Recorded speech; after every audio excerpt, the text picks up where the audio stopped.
हम यहाँ से शुरू करते हैं। हिंदी नामों को अंग्रेजी में बदलने के नियम। कुछ अक्षर ऐसे होते हैं जिनकी अंग्रेजी एक से अधिक होती है। जैसे क को हम के से भी लिखते हैं, सी से भी लिखते हैं। फ है PH और F, व है भी और W। आगे मैंने इसके बारे में नियम बताए हैं कि कब ये कैसे यूज होता है। जिस अक्षर में कोई मात्रा नहीं होती है उस अक्षर में ए का प्रयोग होता है। जैसे कमल, इसमें तो कोई मात्रा नहीं है लेकिन हम ये CAMAL ऐसे लिखेंगे, यही सही तरीका है। अमन है, परंतु यदि अंतिम अक्षर में कोई मात्रा नहीं है तो ए का प्रयोग नहीं होता है। जैसे कि अगर अंतिम अक्षर में भी कोई अगर मात्रा नहीं है तो हम ये का यूज नहीं कर देंगे। जैसे ये क्या है, चमन। अगर हम यहाँ ए यूज करेंगे तो ये पढ़ने होगा चमना, इसीलिए हम अंतिम अक्षर में ए नहीं यूज करेंगे। आ का यूज, यानी आ को हम डबल ए से ही लगाते हैं या फिर ए भी लगाते हैं। आ के लिए डबल ए का प्रयोग करते हैं, लेकिन जैसे कि नॉर्मल जो मेथड होते हैं वो सब लोग जानते हैं, इसीलिए मैंने जो मेन पॉइंट है बस उसी को ही हाईलाइट किया है। लेकिन आ की मात्रा का प्रयोग शब्द के अंतिम अक्षर पे हुआ है तो केवल ए का प्रयोग करेंगे, जैसा मैंने पहले बता दिया। अब जैसे यहाँ पे राधा लिखा है, अगर इसको हम राधा ऐसे लिखेंगे तो ये सही नहीं होगा, वर्तनी के हिसाब से ये सही है। अब ई एन बड़ी ई, नाम में ई के लिए आई तथा बड़ी ई के लिए डबल ई का प्रयोग होता है, परंतु जब ई की मात्रा का प्रयोग शब्द के अंतिम अक्षर पे हुआ है तो केवल आई का प्रयोग करना उचित होगा। जैसे रागिनी, ये ऐसा इसलिए होता है क्योंकि हम जो नाम हिंदी में पुकारते हैं तो ध्वनि के हिसाब से ही लिखे जाते हैं। अब जैसे यहाँ पे अगर मैं देखूँगी रानी, यहाँ तो बड़ी ई की मात्रा है लेकिन मैंने यहाँ पे आई लगा हुआ है। जैसे रानी, यानी हमने बहुत खींच के शब्द को बोला नहीं। अब कुलदीप, अब अगर हम कुलदीप बोलेंगे तो थोड़ा ये खिंचाव हो रहा है, इसीलिए रानी में यानी कुछ ऐसे नाम होते हैं, मतलब जब अंतिम अक्षर में बड़ी ई हो तो वहाँ आई का ही यूज करते हैं। अब ऊ के लिए, नाम में ऊ के लिए यू तथा बड़ी ऊ के लिए डबल ऊ का प्रयोग होता है, परंतु यदि ऊ की मात्रा का प्रयोग शब्दों के अंतिम अक्षर पे हुआ है तो केवल यू का ही प्रयोग किया जा सकता है। जैसे प्रसून, यानी कि अगर अंतिम अक्षर पे अगर बड़ी यू की मात्रा है तो वहाँ हम यू लिखेंगे, ना कि डबल वो। यही सही होता है। इसी ऐसे ही जो पे कन्फ्यूजन होता है, ये इसलिए होता है क्योंकि जो हम लोगों की साउंड निकलती है वहीं पे ख़त्म हो जाती है, तो हम बहुत खींच के वो नहीं बोलते हैं। इसलिए नाम में ए के लिए ई तथा आई के लिए ए आई का प्रयोग करते हैं। जैसे शैलजा, सुरेश, ये सब नियम तो सभी लोग जानते होंगे।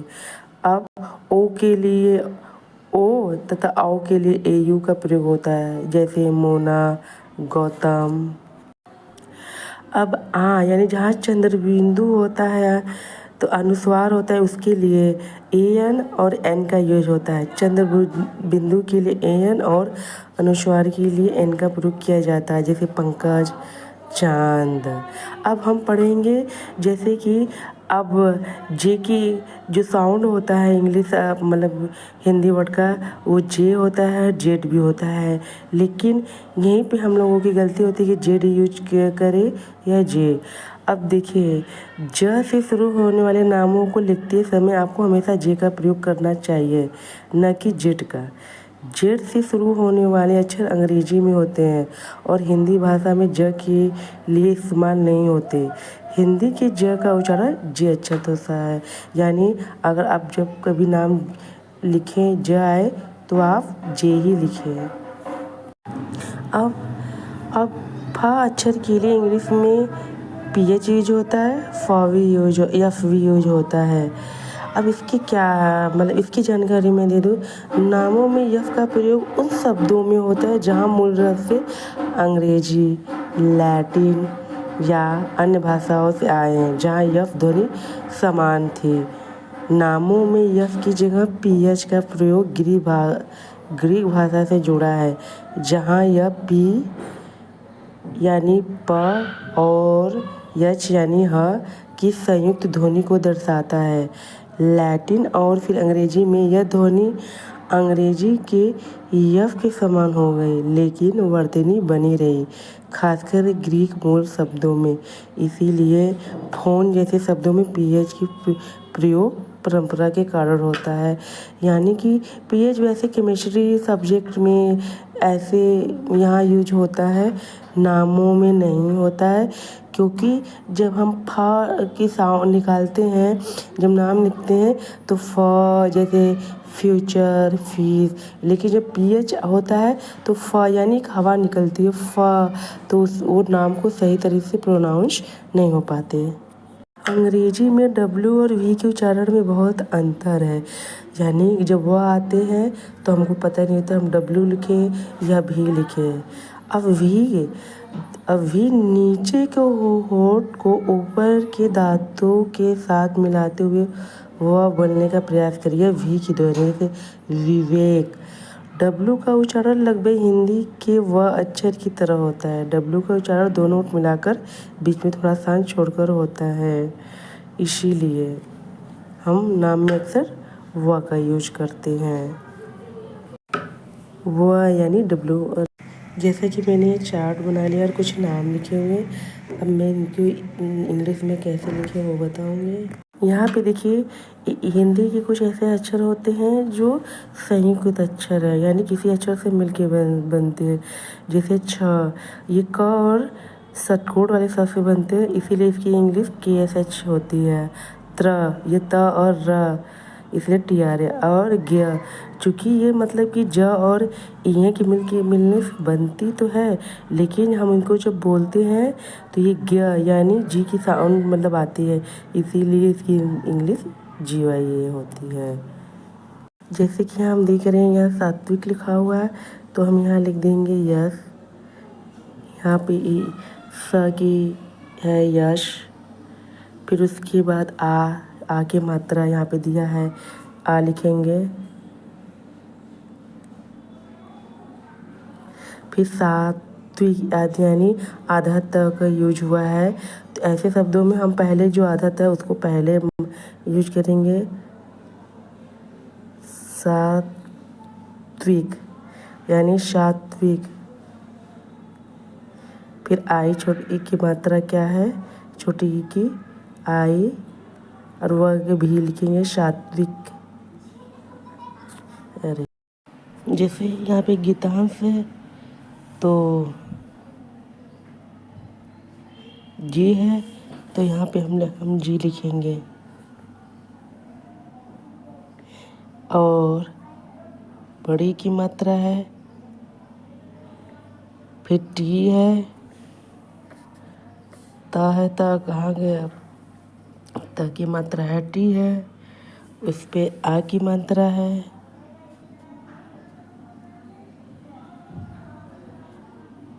फिर ये है ना ये बिंदी अनुस्वार, इसके लिए हम ये यूज करेंगे यन।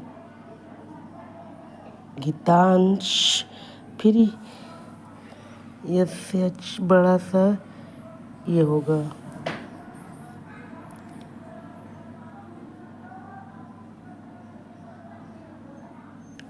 अब यहाँ नीरा है, न के लिए नियन, बड़े की मात्रा, फिर र के लिए आर, फिर आगे मात्रा ओमी।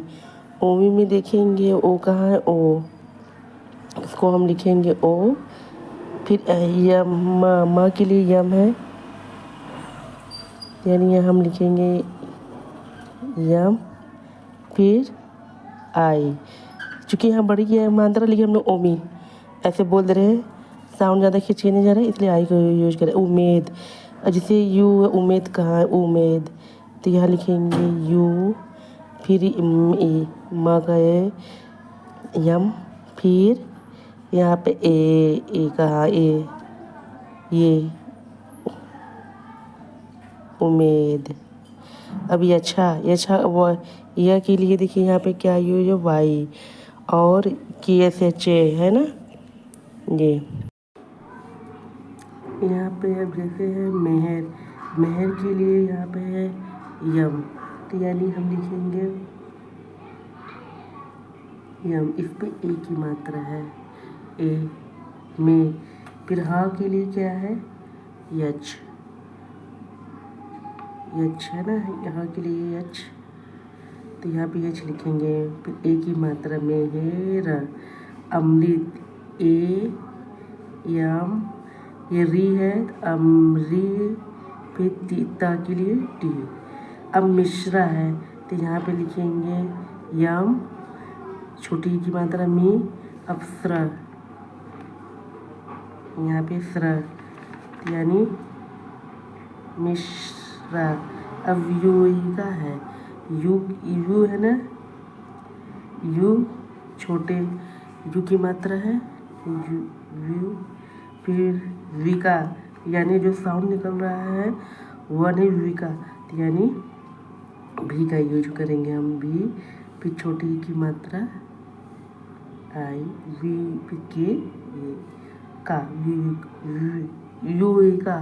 फिर वैशाली लिखेंगे वै, फिर ए की मात्रा है ये, तो वै, फिर बड़ा सा है आ की मात्रा है वैशाली, फिर गुणाकर। अब जी है, छोटे यू की मात्रा है, यहाँ पे यू है, यानी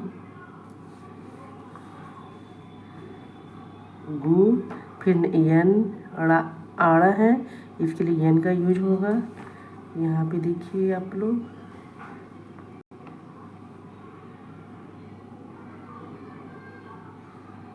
आड़ा, तो यानी यन गुना, फिर ये कर।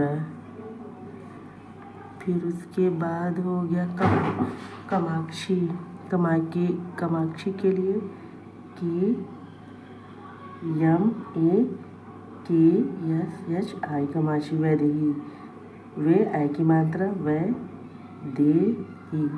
सौम्या है, सौ की मात्रा, यहाँ पे अगर आपको दिख रहा हो में ए यू है, तो यस है, सौ आधा माँ सौम या। फिर डब्बू, डी, यहाँ पे ए लगाएंगे, आधा भी, फिर पूरा भी, यू की मात्रा, डब्बू। फिर मृणाल, इसके लिए यम, आर आई, री है ना, यहाँ पे री की मात्रा, तो मृ, आड़ा है, इसके लिए ना, फिर आ की मात्रा मृणाल। ये सब हो गया नहीं।